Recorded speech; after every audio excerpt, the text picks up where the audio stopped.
எல்லா ஆட்சியும் நம்ம ஆளு தீர்த்து வச்சு நம்ம முதல்வர் வந்து அச்சு தூக்கி தள்ளு தூள் பண்ணி வராரு. அந்த மாதிரி வந்து நீ என் பக்கத்தில் இருந்து கொஞ்சம் ஆதரவு தலைவருக்கு கொடுக்காத, நீ வந்து தனியாக கட்சி ஆரம்பிக்கிறது. தம்பி தனுஷ், ஏற்கனவே சொல்லிக்கிறேன் தம்பி, நான் மீடியாலேயே உங்கள்கிட்ட எவ்வாறு நீ வந்து தமிழ்நாட்டில் உங்கள் மாமனார் இருக்காரில், உங்கள் மாமனார் மூஞ்சே ஏற்றுக்க முடியல தமிழ்நாட்டு மக்களுக்கு. ஏன்னா 1ஆம் நம்பர் சீட்டிங் வேலை பண்ணி குட்டிச்சாத்தான் வேலை பண்ணிட்டாரு உங்கள் மாமனார். நான் அவர் யாரையோ ஏவி விட்டார், லாரன்ஸ் ஏவி விட்டார், அப்புறம் சூர்யா பொண்டாட்டி சூர்யா குடும்பத்தெல்லாம் ஏவி விட்டார். லாஸ்ட்டாக உங்ககிட்ட வந்துக்கிறாரு.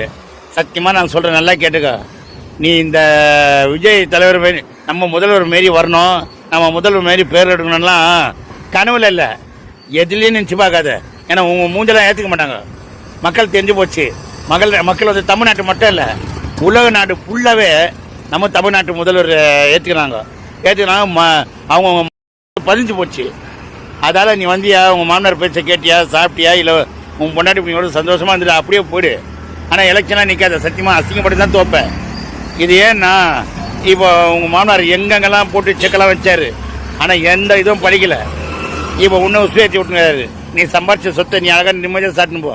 ஆனால் அவர் அப்படி வரல முதல்வர். நம்ம முதல்வர் எப்படி தெரியுமா, நான் சம்பாதிக்கிற காசு எனக்கு தேவையில்லை, மக்களுக்கே நான் செலவு பண்ணி மக்களுக்கே நான் அர்ப்பணம் பண்ணுறேன்றாரு. அப்படி இருக்கும்போது தேவையில்லாத நீ வந்து எல்லாம் இது பண்ணிக்கிட்டு இப்போ இங்கே ஒன்றும் தமிழ்நாட்டில் வந்து எந்த ஒரு வருஷமாக நல்ல மாதிரி தான் போயினுக்குது. தமிழ்நாட்டு ஒர்க்கு இவ்வளோ 20 வருஷம் இல்லாத தமிழ்நாட்டு ஒர்க்கு இப்போ இவர் பண்ணுறாரு.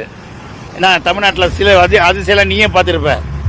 இத்தனை வருஷம் ஆண்டாண்டில் தமிழ்நாட்டை சாதாரண மதுரையில் ஒரு பஸ் இல்லை குழந்தைங்களுக்கு ஒரு ஏரியாவுக்கு.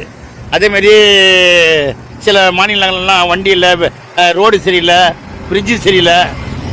எல்லா ஆட்சியும் நம்ம ஆளு தீர்த்து வச்சு நம்ம முதல்வர் வந்து அச்சு தூக்கி தள்ளு தூள் பண்ணி வராரு.